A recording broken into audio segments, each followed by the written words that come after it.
Alright guys, welcome back to Strong Successful Male. So for today, I'm going to go over a story titled, My Wife of Nearly 3 Years Has Done Unthinkable Things. 2 weeks out of D-Day, please help me. And guys, this is a story about a guy who, one way or another, discovers that his wife of 3 years, she's 25 years old, which means that she got married to him when she was 22, way too young. Turns out that she has not only been cheating on him, but she's been participating in G-bangs. I'm speaking in code here. Not only outside the house, but also in his house when he's not around, right? And the guy obviously is destroyed and all that. And this is the first part of a 4-part story that I'm going to do here because this is really long, but it's really good. Where this guy obviously finds this stuff out. He goes down to his lowest point, the confrontation with her and the separating and all that. And eventually the whole divorce process, the BS that she pulls and things like that, because you just wouldn't believe what this woman, the type of crap she pulls. But eventually in the end, this guy comes out on top. It's an entertaining story, don't get me wrong, but it's also a good story. And just another thing to warn you guys about, to always pay attention, and also don't get married too young. Is once again, this is another story of people that got married too young, and look what happened. So I'm going to jump right into it. Starts off, a bit of background. I'm 30 years old, and my wife is 25. We've been married for 3 years, and together for nearly 6 years total. So like I said, she got married at 22. Way too young. One of the most common things about these stories, guys, is that they get married way too young. They're kids, pretty much. Your average 22-year-old today has in no way, shape, or form the level of maturity a 22-year-old had when I graduated, when I was younger. Okay? Night and day. So you think they have the maturity level to get married? And with all the temptations of dating apps and social media, when these women that are good-looking are bombarded with attention and validation from guys, not good. It's a common thing here. Anyway, no children, no real assets whatsoever, more debt than there is cash in our checking. We rent a house, and I'm the primary breadwinner, bringing roughly $4,000 a month, and she nets about $1,500. I work my ass off to provide for her with the life she's accustomed to, and now facing the unthinkable. So we got a guy here. He's working his tail off to provide, doing what he can to provide a nice living, make her happy and all that. And you're going to see the thanks he gets down as I go on with this story. My work family is pretty tight knit. A coworker of nearly 3 years invited me to join a recreational soccer league, which I played in 2 years now. My wife would attend every soccer game of mine, which I thought was a show of support for me. But in the back of my mind, I thought she just went for the alcohol that went hand in hand with it. I got a friend, he's really into soccer. This guy, like every weekend when it's not winter, is playing soccer, and these guys drink like fish. It's amazing. The dude's like, let me think here, mid to late 40s. This guy, he can outdrink anybody. And they're all like this. They play hard and they party hard. It's amazing. It says here, most nights I had games. I would take it very light on the alcohol, but she, as a spectator, would get pretty loose during the games, no pun intended, and ride home with me. Pretty frequently, after the games, a few of the guys and girls would get together at different places to hang out into the night. A few of the times, we all came back to my place, or we go to a bar, pizza joint, etc. Well, a couple weeks ago, a group of them were going to get together at one guy's house, a city away from mine. I told them all after the game that I apologized, we wouldn't be going. I had work early the next morning. Well, on the ride home, she texted one of the guys I considered as being a buddy, asking him to give her a ride over there. So this guy said, no, we're going home. I got to work in the morning because that's what a responsible person would do. And his wife has the nerve to get on her phone and text another one of the dudes telling him to come pick her up. Are you shitting me? I mean, talk about major disrespect. And I don't want to hear that she was drunk, okay? Bullshit. Because alcohol just amplifies what's really being felt and thought deep down. Let's be honest here. But alcohol is always the biggest excuse for any indiscretion, excuse me. He says, she asked me if it was okay for her to go while I was driving home, and I said no. I had work in the morning, and I want to be with you tonight. She gave me the angry alcoholic silent treatment, and upon arriving home, I pulled in the driveway, and a car pulled up in front of the house. It was my buddy. I would have gotten right out of that car, told that guy to get the hell out of there and don't ever come back. You don't ever text my wife again. You block her. At the very least. She had made the executive decision to go to this party. And I was pissed. I went to my buddy's car and told him I'm not okay with this and to leave. But then my wife got out of the car and into his and they drove away. Whew. Talk about disrespect. This guy, let's review here. He's busting his tail to provide her a great living. He's obviously working way more than her. He's responsible in the sense that he can go out and party, but that's going to affect his job performance the next day, so he's going home. And she's going to show him the disrespect of texting one of the guys in his soccer team or soccer club to come pick her up. What does this say? And not to mention the fact that he was saying how he didn't sense that she came to the soccer games to support him, just to get trashed and obviously, and his gut. Always pay attention to your gut, guys, because his gut is obviously right. In my rage, I plugged in the dead iPad that I had bought for her some years ago. It was old, but I knew it was connected to her messaging / social media accounts. I saw exactly where she was and tried staying up until I finally fell asleep that night around 3 o'clock in the morning, and she still wasn't home. When I woke up the next morning, she was in our bed. I didn't know when she had come home. I got up and got ready for work and left that morning without waking her or kissing her goodbye. The first and only time that had ever happened. I wanted her to know I was pissed. Well, before I left for work, I grabbed the iPad and threw it in my briefcase. Even if she knew this guy was pissed, do you think she really cared? No way.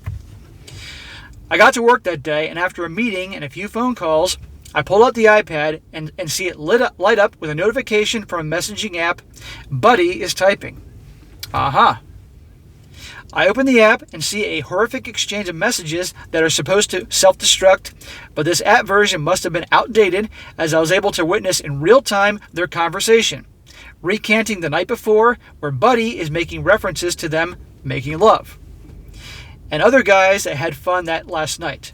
I damn near lost it, but then it got worse. I watch as my wife instructs Buddy to send her a video of him, let's just say, pleasuring himself, which he obliged to do, and I unfortunately witnessed. I ran out of my office and into the bathroom and vomited profusely. I was shaking from what I had just witnessed and got permission to leave work for the day. After taking several hours to chill the hell out, and he says I was legitimately afraid I was going to hurt someone or myself, I drive home and find her sleeping on the bed. I put my stuff down and ask her to come downstairs. Oh, there would be no asking to come downstairs. I would say, get your ass downstairs now, sleepy. I sat across from her and asked her to tell me in detail everything that happened last night, which she did, but omitted any sort of sexual situations. Just drinking, playing pool, and talking. That was it. I then asked her when she spoke with Buddy last. She said she had messaged him back and forth a bit that morning, but nothing in particular. Then I dropped the bomb. Would your story change if you knew I watched the entire conversation you had with him this morning? She blew up into tears, and first thing out of her mouth was, "Are you leaving me?" Yeah, she's thinking, oh shit, that means I'm not going to have somebody pay the bills for me. She came, he says, clean, and told me that she couldn't really remember that clearly, but she had sex with Buddy and other teammates last night. And that's all she could remember. Yeah, sure. It may have been with more guys, but she couldn't remember. I was disgusted. I asked her if this was the first time, and surprisingly she told me that there had been other times. One time was even in my house while I was sleeping upstairs. How is it? This guy must be a very sound sleeper. Was he trash? How was she participating in G-bangs, and this guy was in the house upstairs, unless they live in a giant 3 or 4 story house. I don't know what, but damn. That was it. I was so numb to it at all. I helped her pack her bag. What do you mean you helped her pack her bag? She can pack her own damn bags and get out. And she left the house to go stay with family. And she pleaded for me not to tell anyone. I was alone in my horror story, and I'm now 2 weeks out from D-Day with no idea what to do. Can you imagine that, guys? I mean, just on so many levels, how much that would have an impact on you. All these different dudes. And this guy, for 3 years, has been working his tail off. Obviously been very good to her, but all the disrespect she's been showing him and all that, and then you find out this. Every single one of those guys deserves an ass kicking.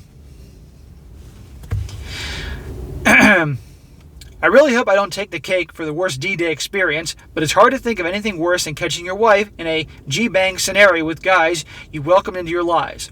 And to find out this has been going on for months with at least one of the guys. Now she wants to blame it all on alcohol, of course, and swears she's going to start AA and wants to now go through couples therapy. She wants us to come out of this together. I think it's a little too late, but I'm a chump, and I feel the full range of PISD emotions, including guilt. I don't know why. At least he's owning up to this. I think this guy is kind of, in many ways, the classic nice guy. And I mean, he says he feels like a chump. Anybody can make mistakes. And obviously, when you're so into somebody and so in love, you can be blinded by a lot of things. But there's a lot of red flags here, particularly in just the way she treated him and the level or the lack of respect that she showed him. Gotta pay attention to those things, guys. But the whole part about the couples therapy, can you imagine the couples therapy when they're going to sit down and she's going to tell the story and the therapist trying to keep a straight face hearing all this? I can imagine. Therapists must make great poker players, able to keep that straight face when they hear the stories. I have a meeting with an attorney tomorrow. I like to think I'm making the right move no matter how broken she is over being an alcoholic and really wanting to work this out. I can't even talk to her without imagining her being the lunch meat in a douche sandwich. I can't trust her. I'm disgusted by her actions, and he says repeated actions. I deserve a heck of a lot better than that, and I'm not perfect. But why in the hell do I feel so guilty? There's no reconciling this, right? I'm not the bad guy, am I? No, dude, you're not the bad guy. I mean, I don't know everything that's been going on, but I'm willing to bet you, given this situation and things I know, that justification may be made on her part for this, trying to make this guy feel bad. But no one deserves that. At the end of the day, if you're going to do that, end the relationship, end the story. But of course, this guy pays the bills and all that, so she wants to have her cake and eat it too. Any support, words of wisdom are much appreciated. I feel like an idiot writing this all out and seeing it so clearly, but it's not easy to just stop caring about the person you were completely and fully blindsided by. Please take it easy on me.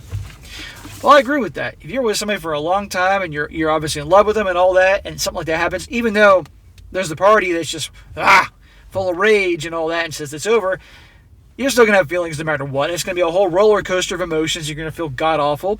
And some people will certainly wonder, what did I do wrong? What did I do to cause this, right? When just simply, people in this world, you got a lot of people who are just self-centered assholes, right? But the next story, guys, is all about how they eventually go into couples therapy and all the things that are discovered in the therapy. And, of course, by the way, she obviously doesn't want him to leave her and wants to obviously work this out. But then you're going to see what's going on behind the scenes with her when she's supposed to be trying to work this out. And then him talking to the lawyers and everything. It definitely gets really... This guy still hasn't reached his low point yet, guys. But I guarantee you, as you're going to see as time goes on, things will get to be better for him and he will come out on top. But part 2 really goes into the story about what was going on with her, not only in the past, but also in the present, and the stuff this guy's going to discover. So, but anyway, guys, be sure to comment down below and know what you think about this, and be sure to like the video, share with your friends, and subscribe. And I'll catch you next time.